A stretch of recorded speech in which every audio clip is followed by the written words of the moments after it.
పరిపాలన పోయిన 5 సంవత్సరాల క్రితం కన్నా ఇప్పుడు సంవత్సరం పరిపాలన బాగుంది. కాలాలు తోలారు. ఇలా కాలంలో చక్కగా నీళ్లు తెల్లారిపాడిపోయినాయి. ఏ చేలో పడ్డా నీళ్ళు లేకుండా నీళ్ళు అయితే మేము చచ్చిపోయాం. సొంత క్రేన్లు పెట్టుకుని తీసుకుని ఆ నీళ్ళు పోయేళ్ళకి మళ్ళీ పెట్టుకోవాల్సి వచ్చింది. 7 నీళ్ళు పోయినాయి. పరిపాలన బాగుంది. అసలు ఏం దిగులు పిల్లలు అందరం కానీ డబ్బులు తెగ అందరికి పడ్డాయి. పెన్షన్లుగా అసలు దానికి దిగులు లేదండి. పరిపాలన బాగుంది. రోడ్డు విజయవాడ వెళ్ళాలంటే మేము విజయవాడ వెళ్తాం. గంటన్నర పట్టేది, ఇప్పుడు 30 గంటలు వెళ్తున్నాం. రోడ్డు ఎంత బాగా వేశారో, ఇటు ప్యాచింగ్ వర్కులు చేశారు, అన్నీ చేశారు. అన్నా క్యాంటీన్లు ఎంతమంది మంది బతుకుతున్నారు? 5 రూపాయలకి కమ్మన భోజనం. అది ఎంతమంది బతుకుతున్నారు? కమ్మగా ఉంటుంది. మరి కళ్ళ ముందు కనపడుతున్నా కూడా ఇంకా ఏదో ఒకటి పగడ కళ్ళ చాలా మందికి అంటారు. పగడ కళ్ళ అనేది మనం నిద్రతో కళ్ళు వస్తాయి ఉంటాయి కదా, అవన్నీ వస్తాయి అంతే. కళ్ళ కనకానికి ఏముంది అంతే. సో అంటే జగన్మోహన్ రెడ్డి గారు ఇప్పుడు మళ్ళీ నేను పాదయాత్ర చేస్తాను, జనాల్లోకి వెళ్తాను, వాళ్ళ కష్టాలు మాకు రాడండి. మా ఏరియాకి జగన్మోహన్ రెడ్డి రాడు. ఎందుకంటే ఇటు ఏముంది ఎడొస్తారు జగన్మోహన్ రెడ్డి ఓటు ఎయిరేడా ఎవరు ఉంటారు? ఊడికి నలుగురు లేకుండా ఉండరుగా. మనం జగన్మోహన్ రెడ్డి రాడు ఇటు. మాకు తెగబడ్డాయి. అబ్బో ఏం నొక్కాళ్ళే, అసలు ఏం పడ్డాయి, ఏం డబ్బులు ఏం చేసుకోవాలో అర్థం కాలే మాకు. రైతు దాన్ని పెడితే డబ్బులు ఎన్నాళ్ళు పడ్డాయి అనుకున్నారా? 2 నెలలు పడ్డాయి. మొన్న 24 గంటల్లో పడ్డాయి మాకు. బకాయిలు కట్టాడు. టీవీలో జీబీలో పేపర్లో అన్నిట్లో వేస్తున్నాడుగా. బకాయిలు కట్టాడు, అన్ని కట్టాడు, 1000 కోట్లు కట్టారు. ఇసుక ఏమండి, నేను డాబా కట్టా. జగన్ ప్రభుత్వంలో డాబా కడితే 1,60,000 అయినాయి. ఇవాళ డాబా కడితే 40,000 కావు. 1,60,000కి 40,000కి ఎంత తేడా వస్తుంది? కరోనా టైంలో డాబా కట్టా నేను. ఇసుక ఆన్లైన్లో బుక్ చేసుకోవాలి. అది ఏ ఇసుక వస్తో తెలియదు. ప్లాస్టిక్ పనికిరాలి, ఒక తడ లారీ వస్తే. ఈ రోజున యువతకు ఉద్యోగ అవకాశాలకు సంబంధించి కానీ, లేకపోతే చిన్న చిన్న ఉపాధి అవకాశాలకు సంబంధించి కానీ ఈ కూటమి ప్రభుత్వం వచ్చిన సంవత్సర కాలంలో నువ్వు గమనించింది ఏంటి? గత 5 ఏళ్లలో జగన్మోహన్ రెడ్డి గారు ఉన్నప్పుడు గమనించింది ఎలా ఉంది వ్యత్యాసం? నేను గది ఒకటే చెప్తాను.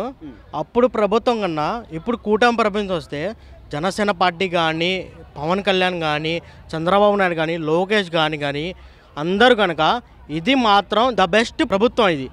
అప్పట్లో ఏంటంటే ఇసుక కావాలంటే అలా డబ్బులు కట్టాలా, ఏమైనా కావాలంటే అందరికీ డబ్బులు కట్టాలా. ఇప్పుడు ఏంటంటే ఎవ్వరికి డబ్బులు కట్టాకల్లా. అప్పుడు ఎంత 3,000, 8,000, 10,000 దాకా.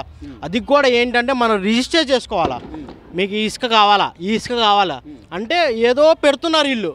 ఇప్పుడు ఏంటంటే ఎవరికైనా సరే, కార్మికులు కానీ ఎవరికైనా సరే డే బై డే ఇసుక ఇంత 1,600 వచ్చేస్తుంది అంతేలే. కానీ అప్పట్లో అసలు ఒక్కటి చెప్తున్నాగా, నేను ఎంప్లాయ్. ఇప్పుడు వీళ్ళు కార్మికులు ఉన్నారు, టాపీ పని చేసేవాళ్ళు. వాళ్ళు ఏంటంటే నాకు కావాలి అని కూర్చుంటున్నారు పాపం. ఇసుక రాట్లా వాళ్ళ పని ఇది అయిపోతుంది. వీళ్ళు ఏంటంటే సెటిల్మెంట్ చేసుకుంటున్నారు. నాకు ఈ ఇసుక గతంలో జగన్ ప్రభుత్వంలో ఇది నాకు ఈ ఇసుక అని వాళ్ళు ఏంటంటే ఆ క్వారీలు కొనుక్కుంటున్నారు. ఆ క్వారీ నాకు కావాలి, ఆ పెట్టుబడి నేను పెట్టా, ఆ పెట్టుబడి రాబట్టుకోవడానికి 3,500 ఇసుక ఇప్పుడు ఎంత? 1,600కి వస్తుంది. 3,500 ఎక్కడ, 1,600 ఎక్కడ? అది కావాల్సింది. ఇది కూటమి ప్రభుత్వంలో 1,600కి వస్తుంది. ఈ ఒక ఇసుక అనే విధానం పక్కన పెడితే తమ్ముడు, మద్యం అసలు లేకుండా చేస్తాన్న జగన్మోహన్ రెడ్డి గారు మద్యం కుంభకోణం ద్వారా ఎన్ని వేల కోట్ల రూపాయలు ఈ రోజు కాజేసిన పరిస్థితి. అట్లాగే ఎంతమంది ప్రాణాలు కోల్పోయారు, ఎంతమంది అనారోగ్యాల బారిన పడ్డారు ఏంటి? ఆ మద్యం ప్రాంతంలో కూడా పిచ్చి మందు ఒకటి తెచ్చారు వీళ్ళు. పిచ్చి మందు ఏదో పనికి రాని మందులన్నీ తెచ్చి కుటుంబాలని నాశనం చేశారు వీళ్ళు. గత ప్రభుత్వంలో నాశనం చేశారు వీళ్ళు. అది ఈ ప్రభుత్వం వల్ల కొంచెమైనా సరే నాణ్యత మందు వస్తుంది, ప్రశాంతంగా ఉంటున్నా. ఏంటంటే నిజంగా చెప్తున్నా, మందు తాగడం ఏంటంటే ప్రతి మనిషి ప్రశాంతంగా పని చేసుకుంటున్నాడు. ఏదో కొంచెం వేసుకొని ప్రశాంతంగా తిని పడుకోవడానికి మందు వేసుకుంటున్నాడు. అది కూడా నాణ్యతమైన మందు ఉండాలి కదా. అది ఉంటేనే కదా ఎవడైనా బతికేది. మనకు కూడా ఇప్పుడు ఒకటే చెప్తున్నా అన్న, ఇప్పుడు నువ్వైనా తినాలా, నేనైనా తినాలా, రైతు కానీ ఎవడైనా మందు వేసుకుంటే కొంచెం మందు వేయడానికైనా సరే ఏదో ఒకటి ఉండాలి కదా. అది మద్దు ఇది కాదు, పనికి రాని అన్న తెచ్చి చాలా మందిని చంపేసిన ప్రభుత్వం, పై ప్రభుత్వం అది. ఇప్పుడు ఆ శాపమే ఈ రోజున వాళ్ళు చేసిన పాపాలు ఈ రోజున వాళ్ళకి శాపాలుగా చుట్టుకున్నాయి అనుకోవచ్చా? చుడుతున్నాయి, కంపల్సరీగా చుడుతున్నాయి. సత్తెనపల్లిలో చూస్తారా మీరు, కారు తొక్కేశాడు, అక్కడ చూసారుగా మామిడి పైలు అన్నాడు, తొక్కేశాడు. రైతుకు మాట్లాడే పద్ధతి లేదు అసలు, జనాల్లో లేదు. ఏందంటే మొన్న తాడేపల్లిలో కూర్చొని ఏందో రప్ప రప్ప రప్ప అన్నాడు. ఏంది రప్ప రప్ప సినిమా డైలాగు. వాళ్ళు మళ్ళీ రెండో రోజు మాట్లాడుతున్నాడు ఆయన. రెండో రోజు ఏం చేస్తున్నాడు, రప్ప రప్ప అంటే ఏంటి, సినిమా వాళ్ళకి సెన్సార్ వాళ్ళకి చెప్పాలంట సినిమా డైలాగులు అయ్యి అది చెప్తున్నా. నువ్వు ఎందుకు చెప్పావు?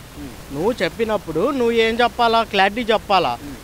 అరే రప్ప రప్ప మనకి ఎందుకు రా, నువ్వు ఆయనకి తెలుగు కూడా రాదు. ఫస్ట్ క్లాస్ అంటాడు. నేను degree first class, 10th class first class, ఇవన్నీ ఫస్ట్ క్లాస్ అంటాడు. ఆయన తెలుగే రాదు. తెలుగు రానప్పుడు ఏం చేస్తాం అసలు? బొక్క. రేపు కూడా వచ్చే ప్రభుత్వం 2030లో కూటమియే, అంతే.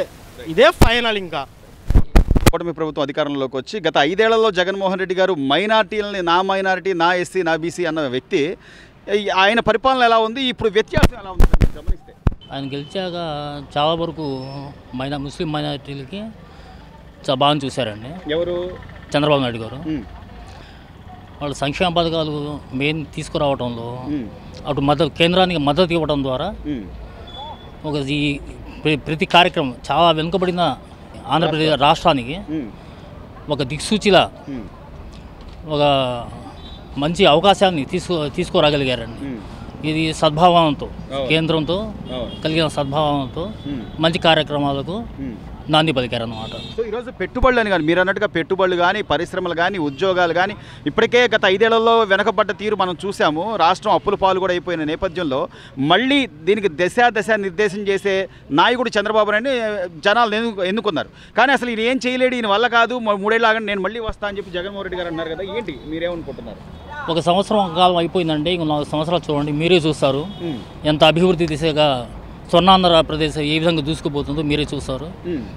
గత 5 ఏళ్ల ప్రభుత్వానికి ఈ ప్రభుత్వానికి ఎంత తేడా జరుగుతుందో మీరే చూస్తారు. ఏంటి మీరు అప్పుడు గమనించింది ఏంటి సార్? జగన్మోహన్ రెడ్డి గారి ప్రభుత్వంలో మీరు గమనించింది ఏంటి? అసలు ఏం జరగలేదు ఏంటి? అప్పుడు జరిగే మాట అన్ని విధాలుగా బ్యాక్ అన్నమాట. మొత్తం ఇది పడిపోయామండి. ఇప్పుడు మటుకు పురోగతి సాగిస్తూ ఉన్నాం. అది తిరోగమనంలో 5 ఏళ్ల పాటు సాగింది.